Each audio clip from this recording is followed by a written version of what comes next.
We are now joined by UFC welterweight Carlos Condit. Carlos, thank you very much for joining us today. Of course. We'll take our first questions from Gabriel Gonzalez with Cageside Press. Your line is open. Carlos, how are you? Good. How are you? I'm doing good, thank you. Feels like people have been talking about this fight forever. How does it feel to finally be days away from getting in there with Matt Brown?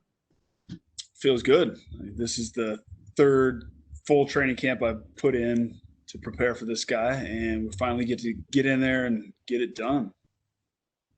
I wanted to ask about that. You prepared for him obviously 2013, again 2018. How has the training and strategy changed for him over the years, if at all?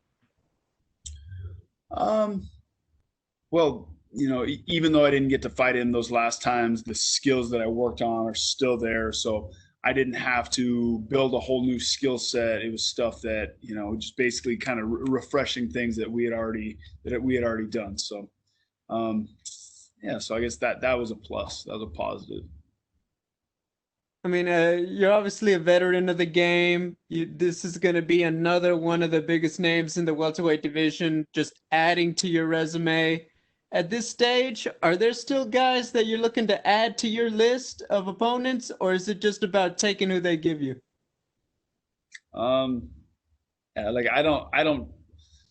There's a number of guys that I would like to test myself against, but yeah, I don't know. Yeah, I mean, there's always new dudes. There's always more talent coming up, and I love to challenge myself. So there's a few guys that I'd like to fight this year. I wanted to ask you about something. I know you just spoke with the in-person media there on the island that this is the last fight on your UFC contract. I am wondering, win or lose, if they were to say, like, thank you, Carlos, for everything, would you still be interested fighting anywhere else? Uh, yeah, I think so. I think I'd consider it. I mean, I love what I do, and if I could still get out there and you know get paid to fight people, I think I'd entertain the idea of fighting for another organization. Final question. A lot of people are excited about this matchup. The fans who are going to be there in person are excited. How does this play out in your mind? I It's cliche, but don't blink. I feel like I'm going to get this thing done. Hey, thank you, Carlos. Good luck. Thank you. We'll go next to Alistair Bishop with MMA Republic. Your line is open. Carlos, how are you, sir? I'm good. How are you? Fantastic. So I just wanted to touch on you were talking about opponents, and I'm just wondering at this point in your career, what are the kind of fights that you're looking to be involved in? Uh, like part of me wants to test myself against any other guy in the division. Part of me wants, yeah, probably a bigger part of me wants the bigger money fights that there's a lot of hype around. So, I'd like a rematch maybe against Nick Diaz if he comes back, something like that. And would it be fair enough to say that the title aspirations are kind of on the back burner, and it's more about adding to a complete legacy? Um, I'm just enjoying the ride, man. And I'm continuing to improve as a martial artist. As far as the title, first things first. I gotta stop Matt Brown this weekend, and then we'll see. And on that note, if you go forward a little bit in time to look back, how valuable does a win over someone like Matt Brown, how does it resonate for you over your career as a whole? I think it depends on how I get it done. That's what's important. Um, I intend to go out there and do it in violent fashion. Stop Matt Brown, um, and that's I think that'll be a feather in my hat for sure. There was talk, we just spoke about the last fight on your contract. Hypothetically, if you could script your final fight in the UFC, what would that look like? I don't know. Uh, nice, bloody, violent finish, and then I guess I leave my gloves in the octagon. I don't know. I haven't thought about a script for it. Possibly the most important question of the day. I saw on your Instagram you've released a pair of jeans as a coalition. How closely related are they to the likes of Chuck Norris's jeans? Mine are better. You can throw better kick, more powerful. Mine have a little bit of stretch, which adds to the elasticity of any kind of a kick that you want to throw. So yeah, you can tell Chuck Norris I said so too. Fantastic. And the last question, being from South Africa, a very young MMA nation, we always look up to guys like yourself. What advice would you have for young MMA prospects on the rise? Get a well-rounded skill set, take care of yourself. Longevity is, I think, dictated by how you live your life outside the cage. Don't spar too hard. Don't get hit in the head too much. It's all good advice. Fantastic. Thank you so much, sir, and best of luck. Thanks. We'll go next to Damon Martin with MMAfighting.com. Your line is open. Hey, Carlos, you've had a lot of opponents, over the years, and you've had fights come and go. Some fights get scheduled, they don't happen. Obviously, we know you and Matt Savages, but what is it about this matchup? Do you feel like, people have been so excited about it because, you get booked twice, and a lot of times it just falls apart. We never see it again, but it seems like everyone wanted to revisit this fight. Mm-hmm. Well, we're both aggressive fighters. Both very skilled strikers. Everybody wants to see a striking battle.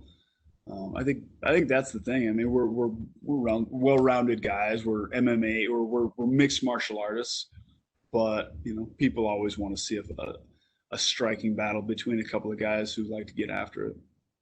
Absolutely. Your last fight, obviously a big win for you. Court McGee showed a ton of toughness. I think a lot of people would have gone away in that fight. We saw what his nose looked like afterwards, and he talked. When you look at Matt Brown, do you see that same kind of toughness in him? He's kind of that guy, that gritty veteran.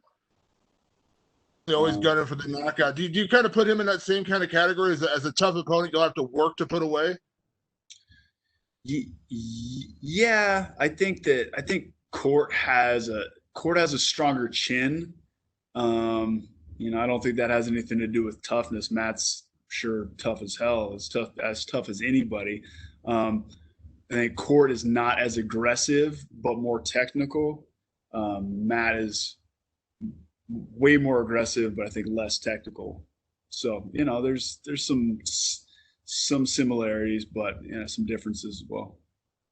You've had opponents that you've had to go hunting for, and I know that can be frustrating as a fighter when you're striking and a guy doesn't seem to want to engage or whatever. When you look at a Matt Brown, I don't think you're going to have that problem. He's kind of a hard charging set. Do you feel like that actually gives you more opportunities? You think I think of a fight like Dan Hardy, a guy who was willing to exchange with you.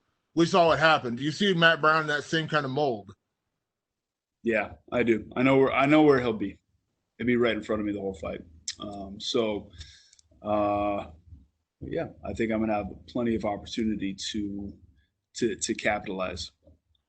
I don't want to hammer too much on the contract stuff, but I am curious, since this is the final fight in your current deal, was that a conscious decision? Did you want to get to this point to where, I'm not saying you want to test free agency, but you want to, re-up, maybe figure out where your future lies? Because obviously you're at a point in your career where I imagine money, bigger contract, those things have to matter, right?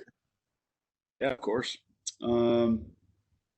Yeah, well, I mean, my performance over the last couple of years has not been stellar. It's not been the best period of my career as far as wins and losses. So what's really important is putting on a good show on Saturday night, and then I think I'll be in a good position to kind of figure out exactly what I want to do. And last one, following up on that, we've seen other fighters go into this situation. It does raise the intensity, raises the expectations. They kind of gamble on themselves. And we have seen it pay off. Jake Shields did it years ago. We saw Anthony Pettis just doing his last fight. He kind of gambled on himself. Obviously, got a big win and obviously inked a new contract with a different promotion, but obviously you built on that. Do you kind of enjoy that pressure, saying, hey, that what comes next will kind of be determined by this performance? Yeah, I think that's how it is anyway. That's how the fight game is, and all of this is a gamble. We get to ante up against another guy and put everything on the line, and winner takes all, and that's the beauty of it. But that's the thrill of all this shit. Even more so when you're up for a new contract. Thanks, Carlos. We'll go next to Omar Mert with Esport. Your line is open. Hello, Carlos. Hello. Carlos, MMA is changing every day, and you will be fighting an old-fashioned guy just like you. How does that make you feel? I'm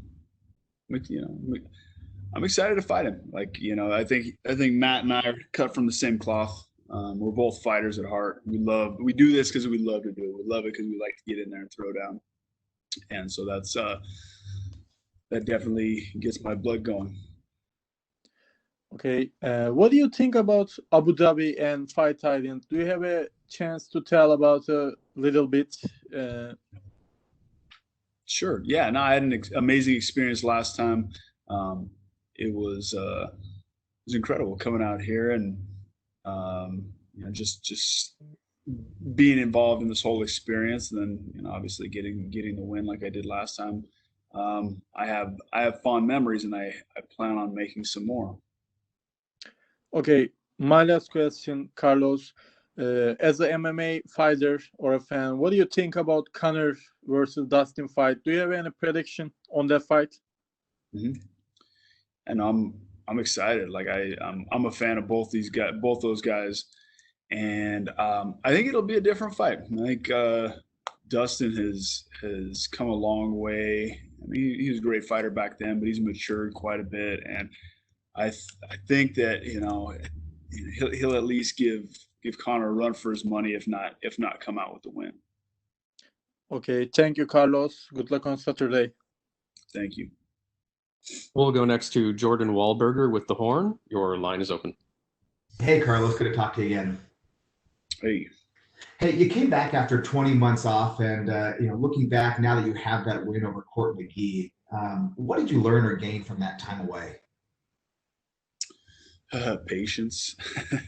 No, it was tough having to, I guess, wait to get signed for a fight, and then getting injured, having surgery, coming back. I mean, it was not ideal, and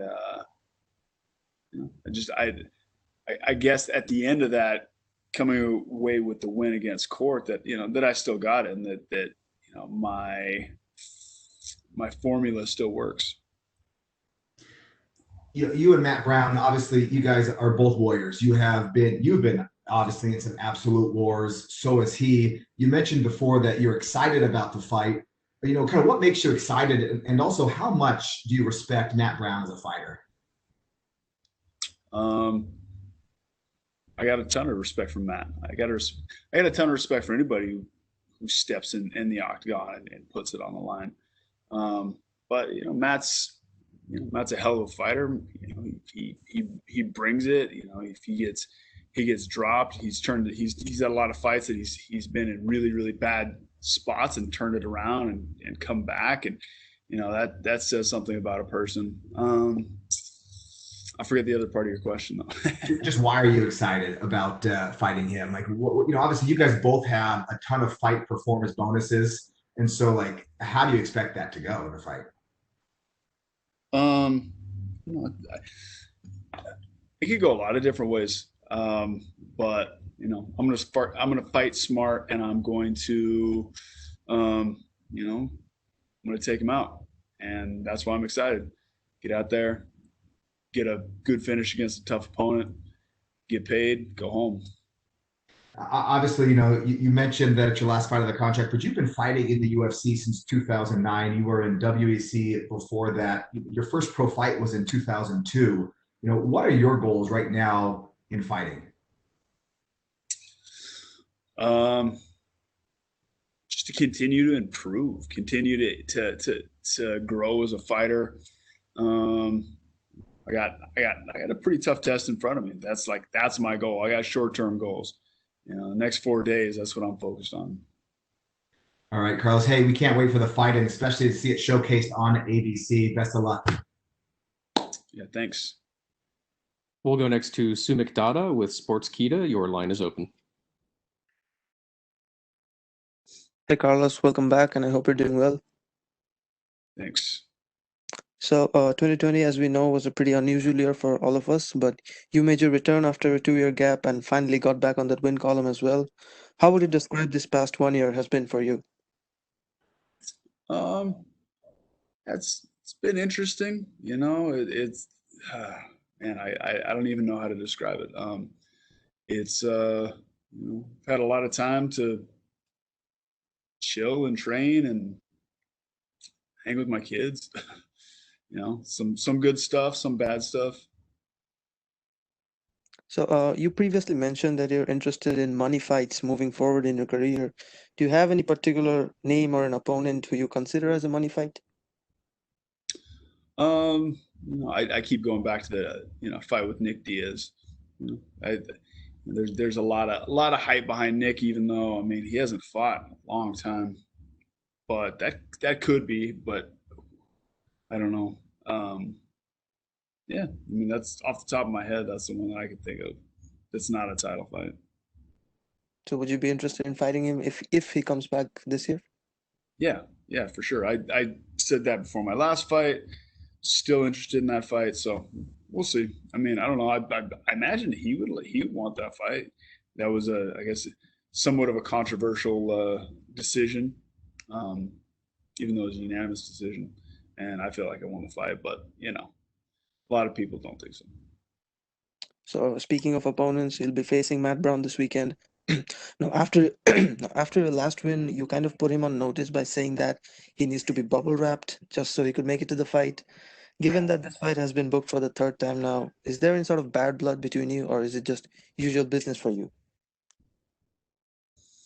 There's no bad blood on a personal level, but professionally, yeah, it's been annoying to train for this dude and then have him pull out. And the first time around, I didn't even get a replacement fight. So I'm glad he's here. I'm glad he's healthy. I'm glad we get to actually fight. So, last question from me. With a victory this weekend, you'll be on a 2-fight win streak. Now, I mentioned that this will be your last fight on your current contract, but if you do stay around in the UFC after this, where do you envision yourself in this stacked welterweight division? Just I don't know, man. I